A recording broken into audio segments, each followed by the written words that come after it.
Hello everyone, Airy's കോളേജിന്റെ പുതിയൊരു ക്ലാസ്സിലോട്ട് എല്ലാവർക്കും സ്വാഗതം.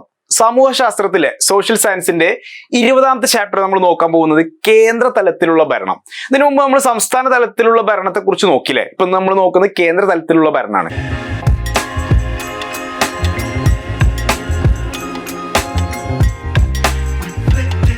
ഈ കേന്ദ്ര തലത്തിലും സംസ്ഥാന തലത്തിലും ഭരണമുണ്ട് എന്ന് പറഞ്ഞപ്പോൾ നമുക്കൊരു ഫെഡറൽ സിസ്റ്റമാണ്, ഫെഡറൽ സംവിധാനമാണ് നമ്മുടെ ഇന്ത്യയിൽ എന്ന് പറഞ്ഞു. അങ്ങനെ ആവുമ്പോൾ കേന്ദ്രത്തിനും കേരള അല്ലെങ്കിൽ സംസ്ഥാന സർക്കാരുകൾക്കും ഒരുപോലെ അധികാരങ്ങളുണ്ട്. എന്തൊക്കെയാണ് അധികാര പരിധികൾ എന്നൊക്കെ നിശ്ചയിക്കുന്നതാണ് ഈ 2 ചാപ്റ്ററിൽ വരുന്നത്. കഴിഞ്ഞ ക്ലാസ്സിൽ നമ്മൾ നോക്കിയത് സംസ്ഥാന തലത്തിലുള്ള അധികാരങ്ങളാണെങ്കിൽ ഇന്ന് നമ്മളിവിടെ നോക്കാൻ പോകുന്നത് കേന്ദ്ര തലത്തിലുള്ള ഭരണം. കേന്ദ്ര തലത്തിലുള്ള ഭരണം അതിൽ ഏറ്റവും ഇമ്പോർട്ടൻ്റ് ആയിട്ടുള്ള ടോപ്പിക്കാണ്. നമ്മൾ നേരത്തെ സംസ്ഥാന തലത്തിൽ ഭരണം പറഞ്ഞപ്പോൾ അവിടെ ഒരു മുഖ്യമന്ത്രിയെ കുറിച്ചും മുഖ്യമന്ത്രി കീഴിൽ ഒരു മന്ത്രിസഭയെ കുറിച്ചും പറഞ്ഞു. അതുപോലെ തന്നെ ഒരു കേന്ദ്രത്തിന്റെ റെപ്രസെന്റേറ്റീവ് ആയിട്ടുള്ള നമ്മുടെ പ്രസിഡന്റ്, ഇന്ത്യൻ പ്രസിഡന്റ് തിരഞ്ഞെടുക്കുന്ന ഓരോ ഗവർണർമാരും ഓരോ സംസ്ഥാനങ്ങളിൽ ഉണ്ടാവും എന്ന് പറഞ്ഞു. അപ്പൊ അങ്ങനെയാണെങ്കിൽ അവിടെ ഗവർണറെ പറഞ്ഞു, മന്ത്രിസഭയെ കുറിച്ച് പറഞ്ഞു, മുഖ്യമന്ത്രിയെ കുറിച്ചു പറഞ്ഞു.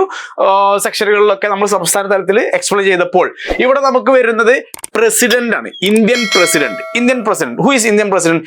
ഇന്ത്യയിലെ ഏറ്റവും ശ്രേഷ്ഠതയുള്ള അല്ലെങ്കിൽ ഏറ്റവും വലിയ പദവിയാണ് ഇത് പ്രസിഡന്റ് എന്ന് പറയുന്നത്. രാഷ്ട്രത്തലവൻ എന്നാണ് പ്രസിഡന്റിനെ കൊണ്ട് ഉദ്ദേശിക്കുന്നത്. അപ്പൊ ഇന്ത്യയുടെ രാഷ്ട്രത്തലവനെ ഇപ്പൊ നിലവിൽ ആരായിരിക്കും? ഇന്ത്യൻ പ്രസിഡന്റ് ആയിരിക്കും, ആദ്യത്തെ പൗരനായിരിക്കും. അങ്ങനെ ഒരുപാട് ബഹുമതികളോടൊക്കെയാണ് ഈ ഇന്ത്യൻ പ്രസിഡന്റ് നിൽക്കുന്നത്. അപ്പൊ ഇന്ത്യയിലെ ഏറ്റവും ഉയർന്ന സ്ഥാനം ആർക്കായിരിക്കും? ഇന്ത്യൻ പ്രസിഡന്റിനായിരിക്കും. ഓക്കെ, അപ്പൊ ഇന്ത്യൻ പ്രസിഡന്റ് നമ്മൾ കേന്ദ്രത്തിൽ പറഞ്ഞപ്പോൾ പ്രസിഡന്റ് ആയിട്ട് വന്നു. പക്ഷെ നമ്മൾ സംസ്ഥാനങ്ങളിലോട്ട് വന്നപ്പോൾ നമ്മൾ അവിടെ പറഞ്ഞത് ഗവർണറെ കുറിച്ചിട്ടായിരുന്നു അല്ലെ? ഒരു സംസ്ഥാനത്തിൽ ഒരു ഗവർണർ ഉണ്ടായിരിക്കും എന്ന് പറഞ്ഞു. ഇവിടെ നമുക്ക് ഈ ഒരു രാജ്യത്തിന് മൊത്തമായിട്ട്, ഈ ഒരു പാർലമെന്റിന് മൊത്തമായിട്ട് ഒരു പ്രസിഡന്റ് ആണ് ഉണ്ടാവുക. ആ പ്രസിഡന്റ് ആണ് നമ്മൾ ഇന്നിവിടെ. എങ്ങനെയാണ് ഈ പ്രസിഡന്റിനെ സെലക്ട് ചെയ്യുന്നത്, തെരഞ്ഞെടുക്കുന്നത് നമുക്ക് നോക്കാം. സോ നമ്മുടെ ക്വസ്റ്റ്യൻ ഇതാണ്: ഒരു ഇന്ത്യൻ പ്രസിഡന്റിനെ തെരഞ്ഞെടുക്കുന്നത് എങ്ങനെ? തെരഞ്ഞെടുക്കുന്ന പ്രൊസീജിയർ എങ്ങനെ? ഏതൊക്കെ രീതിയിലാണ് ഒരു ഇന്ത്യൻ പ്രസിഡന്റിനെ തെരഞ്ഞെടുക്കുക, അല്ലെങ്കിൽ ഇന്ത്യൻ പ്രസിഡന്റ് ആവാനുള്ള യോഗ്യതകൾ എന്തൊക്കെ? ഇങ്ങനെയൊക്കെ ആയിരിക്കും ചോദ്യങ്ങൾ വരിക.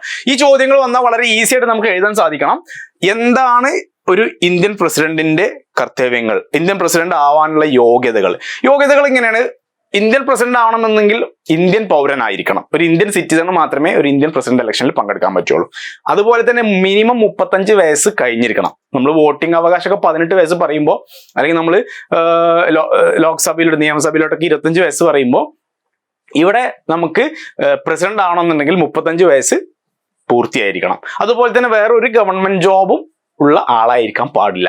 ഇതൊക്കെയാണ് ഇതിന്റെ കണ്ടീഷൻസ് ആയിട്ട് നമ്മൾ പറയുന്നത്. ഒരു പ്രസിഡന്റിന് ആവാനുള്ള യോഗ്യതകളെ കുറിച്ച് പറയുമ്പോൾ നമുക്ക് ഇതൊക്കെ പറഞ്ഞു കൊടുക്കാൻ പറ്റും. പിന്നെ പ്രസിഡന്റിനെ തെരഞ്ഞെടുക്കുന്നത് പാർലമെന്റിൽ 2 സഭകൾ, അതായത് പാർലമെന്റിൽ ലോക്സഭയും രാജ്യസഭയൊക്കെ ഉണ്ടാവും. അപ്പൊ ഈ സഭകളിലൊക്കെ ഉള്ള ആളുകൾ, അതുപോലെ തന്നെ സംസ്ഥാനതല സഭകൾ ഉണ്ടായിരിക്കും. സംസ്ഥാനതല പറഞ്ഞാൽ ഇപ്പൊ നമ്മുടെ കേരളത്തിലേക്കുള്ള എല്ലാ നിയമസഭയിലേക്കുള്ള എല്ലാ MLA-മാരും മന്ത്രിമാരും എല്ലാവരും കൂടിയിട്ട് ഒരു സ്വകാര്യ വോട്ടെടുപ്പ്, അതിന് നമ്മൾ ഇലക്ട്രൽ കോളേജ് എന്ന് പറയും. എന്താണ് ഇലക്ട്രൽ കോളേജ്? ഈ ഇലക്ട്രൽ കോളേജ് പറഞ്ഞാൽ എന്താ? ഇന്ത്യൻ പ്രസിഡന്റിനെ തെരഞ്ഞെടുക്കാൻ വേണ്ടിയിട്ട് ഉള്ള എല്ലാ മെമ്പർമാരും കൂടിയിട്ടാണ് എന്ത് ചെയ്യുന്നത്? പ്രസിഡന്റിനെ തെരഞ്ഞെടുപ്പ്, പ്രസിഡൻഷ്യൽ ഇലക്ഷൻ നടത്തുന്നത്. അവിടെ പ്രസിഡന്റിനെ തെരഞ്ഞെടുക്കാൻ നമ്മുടെ ജനങ്ങൾക്ക് സാധിക്കില്ല. ജനങ്ങൾ തിരഞ്ഞെടുക്കപ്പെട്ട ജനപ്രതിനിധികളെ, അതായത് MLA-മാര്, MP-മാര്, ഇങ്ങനെയൊക്കെയുള്ള എല്ലാ അംഗങ്ങളും കൂടിയിട്ടായിരിക്കും ഈ സ്വകാര്യ വോട്ടെടുപ്പ് നടത്തിയിട്ട് അതിൽ എന്ത് ചെയ്യും? പ്രസിഡന്റിനെ തെരഞ്ഞെടുക്കുകയാണ് ചെയ്യുന്നത്. സോ പ്രസിഡന്റിനെ തെരഞ്ഞെടുത്ത് കഴിഞ്ഞാൽ പ്രസിഡന്റിന് കിട്ടുന്ന ഒരുപാട് ബഹുമതികൾ, പ്രസിഡന്റിന് കിട്ടുന്ന ഒരുപാട് അധികാരങ്ങൾ, ഭരണങ്ങൾ, അതൊക്കെയാണ് നമുക്ക് അടുത്ത ഇമ്പോർട്ടന്റ് ടോപ്പിക് ആയിട്ട് വരുന്നത്.